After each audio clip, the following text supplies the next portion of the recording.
당신의 진리는 곧 생명의 빛입니다. 봄볕에 따스한 온기로 생명을 꿈꾸게 하셨습니다. 그 싹들은 부단히 성장했습니다. 계절을 내신 주님, 지금은 태양빛이 그 정점에 있는 한여름을 지나고 있습니다. 빛은 이제 뜨거운 열기로 생명들에게 이제는 성장했으니 성숙할 때라고 속삭입니다. 이 속삭임에 만물이 화답합니다. 주 하나님, 이제 우리를 새롭게 하옵소서. 깊이 있게 하시고 드높게 하옵소서. 다시 눈을 떠 새롭게 하옵소서. 아버지 하나님, 당신은 크신 사랑으로 우리에게 예수 그리스도를 보내주셨습니다. 그분을 통하여 우리를 하나님의 자녀답게 성장하고 성숙하게 하셨습니다. 이제는 성화의 길로 나아가게 하옵소서. 코로나 환자가 2,000명에 육박해가고 있습니다. 주의하고 예방하고 있음에도 우리의 주변이 질병의 두려움이 우리의 삶에 가득 채워져 있습니다. 코로나19로 인한 고통과 두려움, 불안에서 이 땅을 회복시켜 주옵소서. 수고하시는 방역당국과 의료진들을 위로하시고 새 힘을 주옵소서. 위축되어가는 경제적 상황과 불신과 혐오로 가득해져가는 우리의 삶이 회복될 수 있도록 인도하여 주옵소서. 예수님의 이름으로 기도드립니다. 아멘.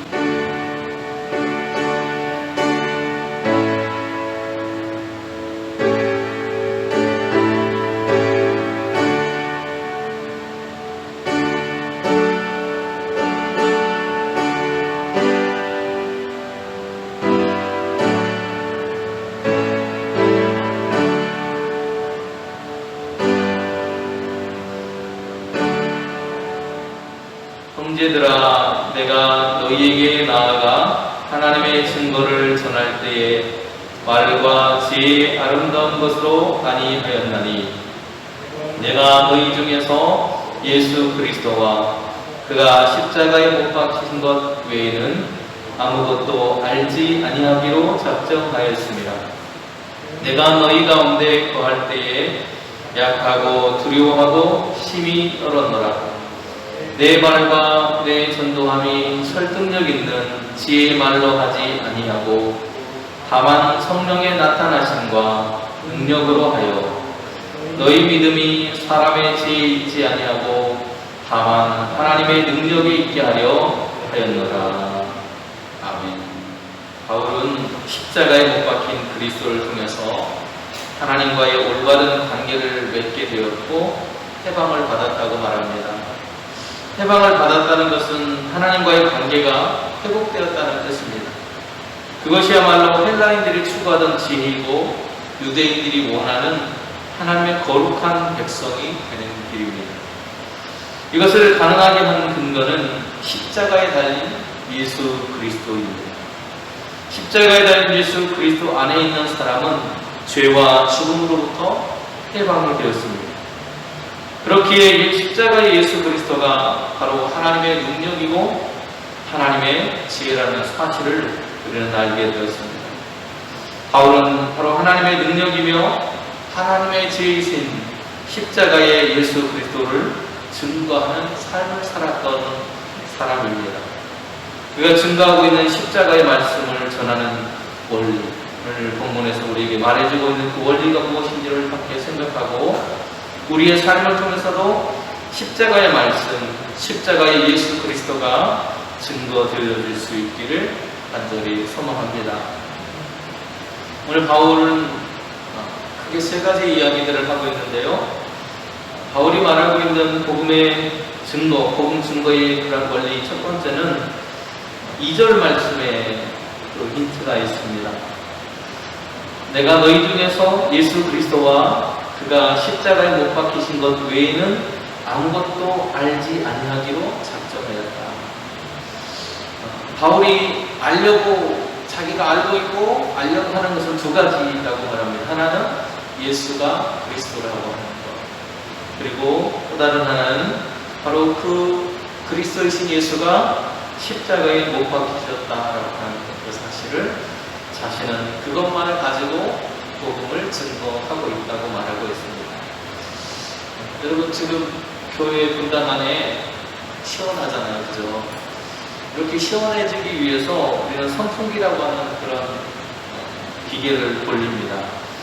그 기계가 돌아가는 데도 제가 가만히 보니까 그냥 돌아가는 게 아니고 여러 가지 단계를 거쳐서 원리에 의해서 돌아가는 것을 볼 수 있었어요. 선풍기가 작동되는 모습을 보면 먼저는 코드를 꽂아야 됩니다. 코드를 꽂아서 전원이 연결되도록 해줘야 돼요. 그러면 그 코드로부터 들어온 전기가 들어오게 되면 스위치라고 하는 것을 누르게 됩니다. 그 스위치까지 전달이 되어지고 그 스위치가 눌러짐과 동시에 이 전기가 모터라고 하는 것으로 들어가게 되는데 전기 에너지가 모터로 들어가서 이제 운동 에너지로 바뀌게 됩니다. 그래서 축을 통해서 날개까지 그것이 전달이 돼요. 그러면 거기에서 바람이라고는 것이 우리의 몸으로 전달이 되어서 시원해지는 그런 원리를 가지고 있습니다. 그렇게 해서 계속해서 공기가 반복적으로 우리의 몸에 그 날개면을 타고 우리의 몸으로 자꾸만 밀려와서 시원함을 우리가 느끼게 된다는 것입니다. 그런 원리들을 가지고 선풍기라고 하는 그런 기계를 만들었다고 합니다. 바울이 복음을 증거하는 데에도 있어서 그 증거에 원리가 있었다는 거예요. 복음 증거라고 하는 그런 말을 단순화시켜보면 그것은 우리가 좋은 상품이나 좋은 물건을 얻을 때를 생각해보면 좋을 것 같습니다. 어떤 좋은 상품을 얻는다거나 좋은 물건을 얻게 되면 우리가 어떻게 하고 싶으십니까? 여러분, 다이아반드나 이런 거 사면 어떻게 해요? 사람들이 이렇게 하죠. 나 오늘 달라진 거 사면 이렇게 해요. 왜요? 손가락에는 그 반지를 자랑하고 싶어가지고 뭐 달라진 거 없다고 해서 괜히 머리를 쓰다듬고 그러시는 분들도 있어요. 자랑하고 싶은 겁니다. 자기가 가지고 있는 가치 있고 중요하다고 생각하는 것, 그리고 누군가에게 자랑하고 싶은 것을 보여주고 싶어 하는 그 마음에서 그런 행동들이 나온다는 것입니다. 바울은 바로 그런 단순한 원리 속에서 예수 그리스도를 증거했다는 것입니다. 그런 예수를 자랑하고 싶었던 거예요. 예수님을 만나고 그분이 너무너무 사랑스럽고 좋아서 예수님을 전하고 싶었습니다. 그런데 오늘 그 복음을 전달받았고 바울에게 복음을 들었던 그 교회, 바울이 전도여행을 통해서 세웠던 고린도라고 하는 곳의 교회가 분쟁을 일으키고 있었습니다. 지난주에 우리 함께 말씀을 나눴던 것처럼 무슨 문제가 있었어요? 누가 내 스승인가? 그리고 나는 내가 배운 그 스승한테 세례를 받았다. 그래서 나는 하나님의 백성이 될 수 있어. 그것을 가지고 서로 내 스승이 더 좋다고, 내가 들은 복음이 더 좋다고 하면서 자랑을 하는 거예요. 또 나는 누구의 편에 서 있다고, 누구의 편에 줄 서 있다고 하는 것을 자랑하고 있는 것입니다.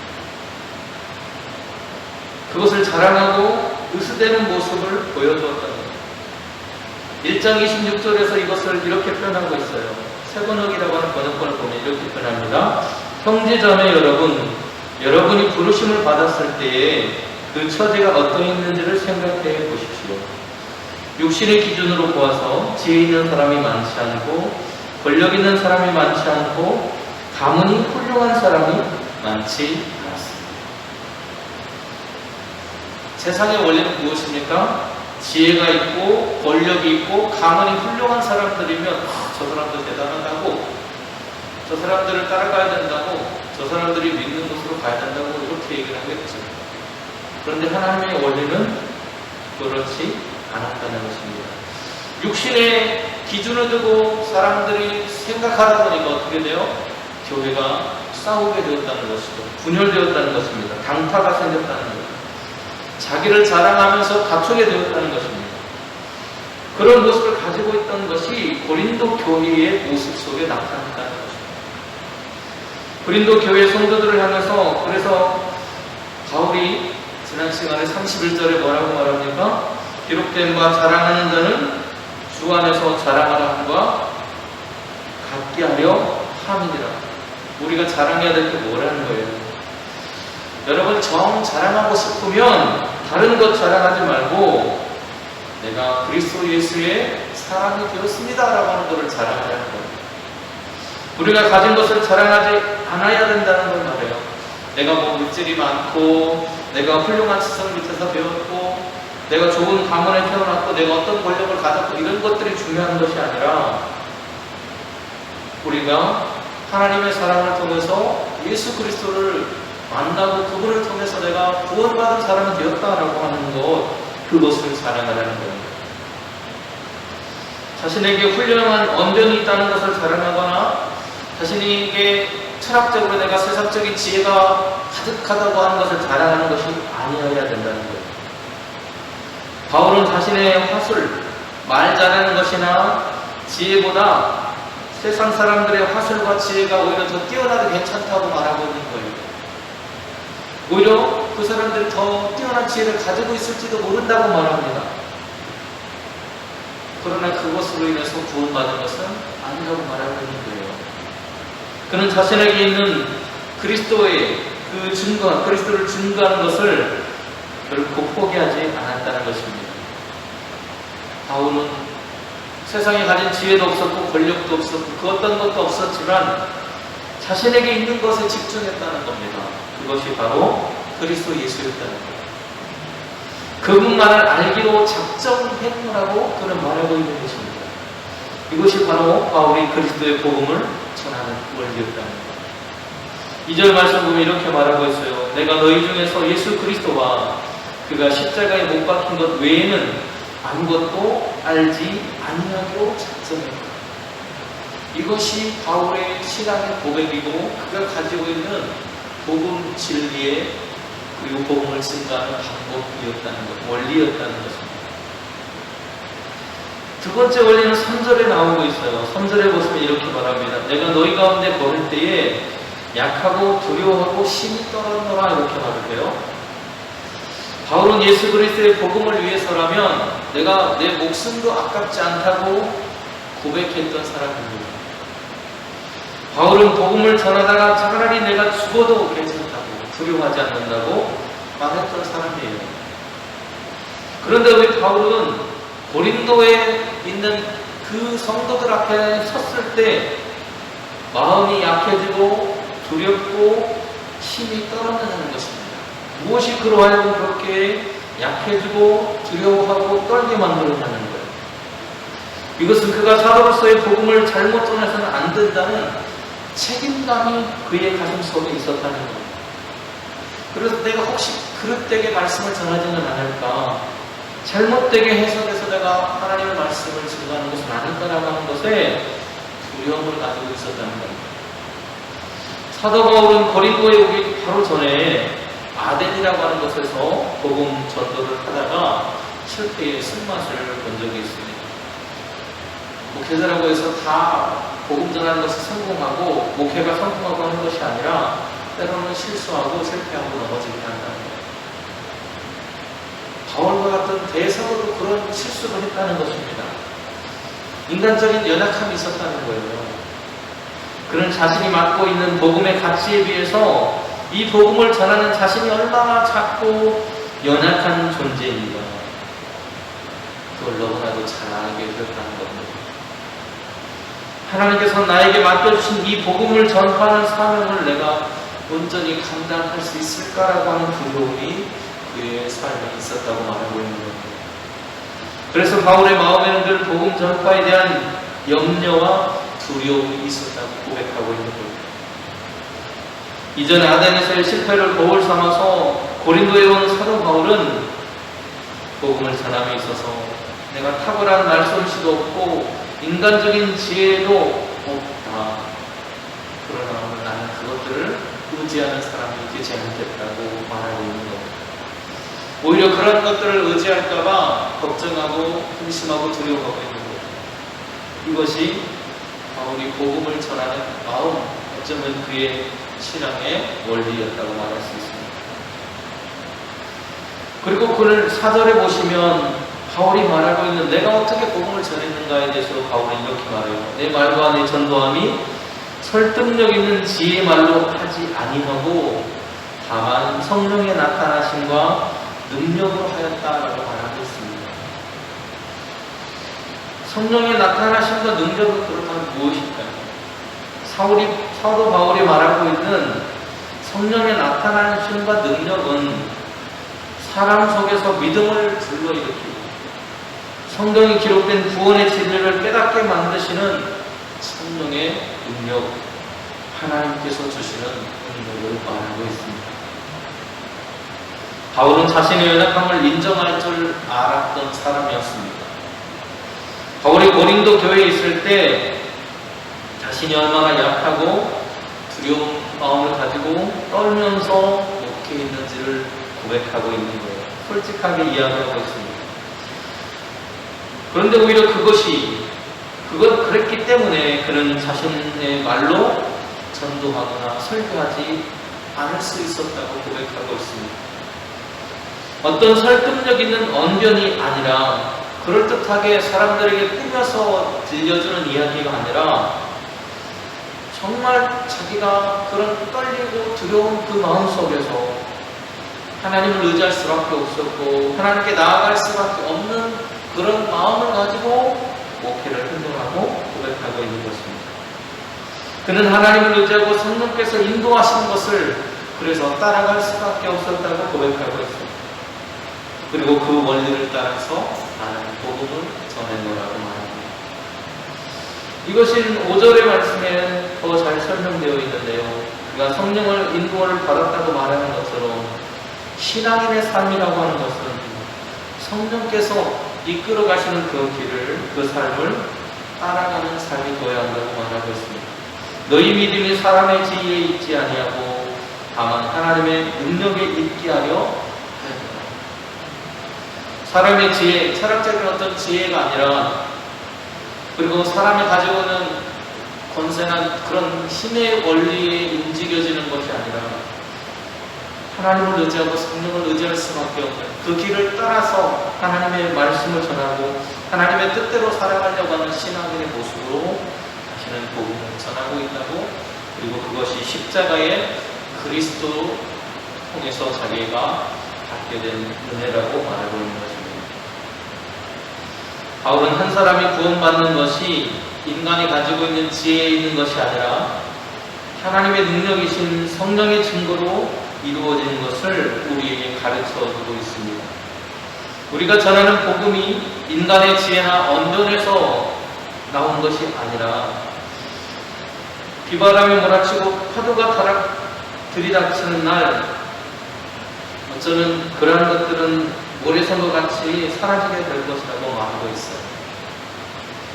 우리가 전하는 복음이 사람의 지혜나 언변에 기초하는 것이 아니라 하나님의 능력이신 성령을 통해서 우리에게 불변하는 믿음으로 나타났다고 말하고 있는 것입니다.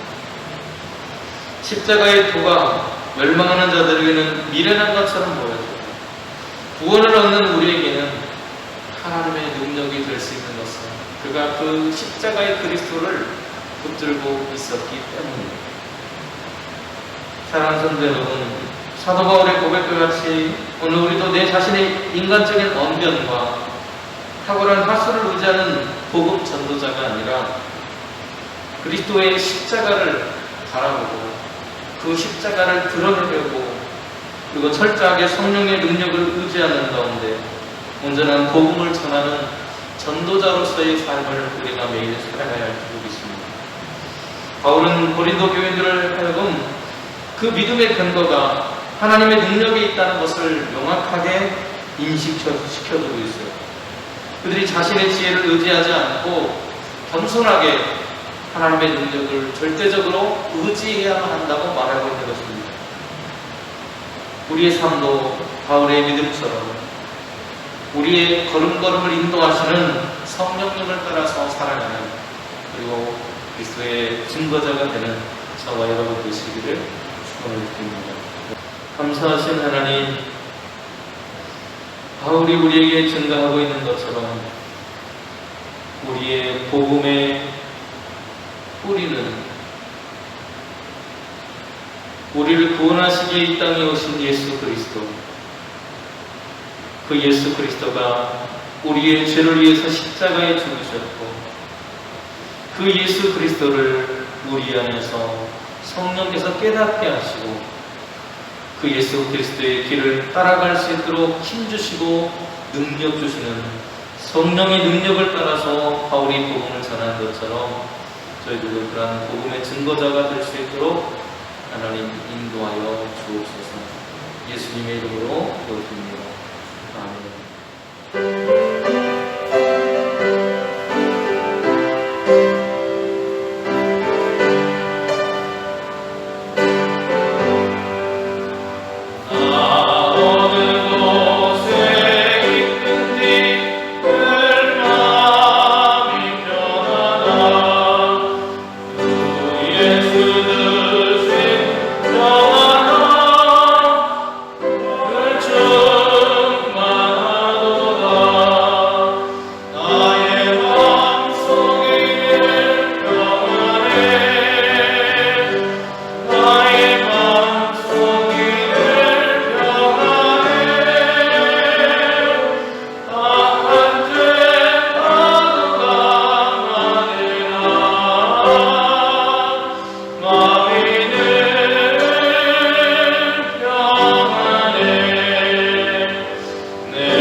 오늘날 우리에게 평안한 집을 주시옵고 우리가 우리에게 죄 지은 자를 사하여 주듯 같이 우리 죄를 사하여 주시옵고 우리를 체면하게 하지 마시옵고 다만 악에서 도와주시옵소서. 그 나라와 권세와 영광이 아버지께요